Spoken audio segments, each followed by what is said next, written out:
कर्नाटक की पॉलिटिक्स में पिछले एक साल से चल रहा सबसे बड़ा सस्पेंस अब खत्म होता दिख रहा है। कांग्रेस के अंदर सीएम पोस्ट को लेकर जो पावर स्ट्रगल चल रहा था उस पर अब फाइनली ब्रेक लग गया है।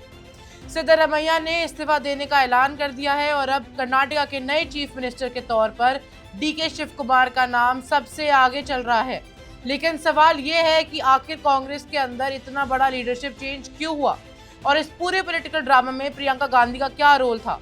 मैं हूं रिताना मित्तल और आज हम बात करेंगे कर्नाटक कांग्रेस के उस पॉलिटिकल ट्विस्ट की जिसने स्टेट की सियासत को एक बार फिर गरवा दिया है। सोर्सेज के मुताबिक कर्नाटक में पावर शेयरिंग फॉर्मूला को लेकर काफी टाइम से टेंशन चल रही थी।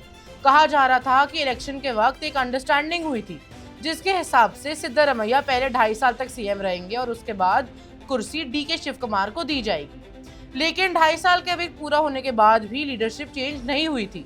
इसी को लेकर कांग्रेस में प्रेशर बढ़ने लगा।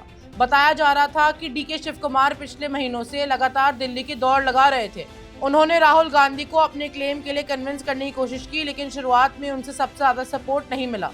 इसके बाद डीके शिव कुमार ने प्रियंका गांधी से कांटेक्ट किया। पॉलिटिकल सोर्सेज का कहना यह है कि प्रियंका गांधी ने इस इशू में एक्टिव इंटरेस्ट लिया और राहुल गांधी के साथ साथ सोनिया गांधी से भी बात की।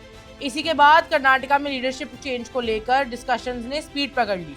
सोर्सेज ये भी कह रहा है कि सिद्धरमैया ने अपने क्लोज सपोर्टर्स और मिनिस्टर्स को पहले ही अपने डिसीजन की इन्फॉर्मेशन दे दी थी। हालांकि कई एमएलए और मिनिस्टर्स चाहते थे कि वो सीएम पोस्ट ना छोड़े। कांग्रेस के सीनियर लीडर आरवी देशपांडे ने भी सिग्नल दिया कि सिद्धरमैया मेंटली अपना डिसीजन ले चुके थे। दूसरी तरफ राहुल गांधी ने रिपोर्टेडली सिद्धरमैया को राज्यसभा भेजने और पार्टी में नेशनल लेवल पर बड़ा रोल देने का भी ऑफर दिया है।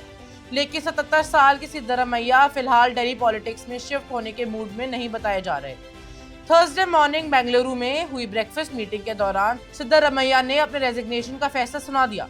इस मीटिंग में डीके शिव कुमार भी मौजूद थे जो दिल्ली से वापस बेंगलुरु पहुंचे थे। काफी लंबी पॉलिटिकल डिस्कशंस और मीटिंग्स के बाद अब कर्नाटक में पावर ट्रांसफर का रास्ता लगभग साफ माना जा रहा है।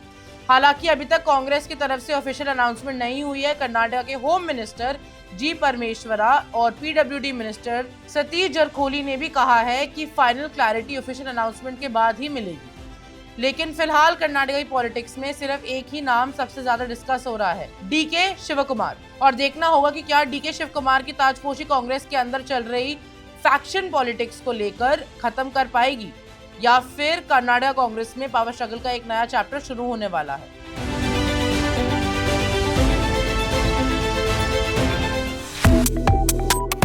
Subscribe to One India and never miss an update.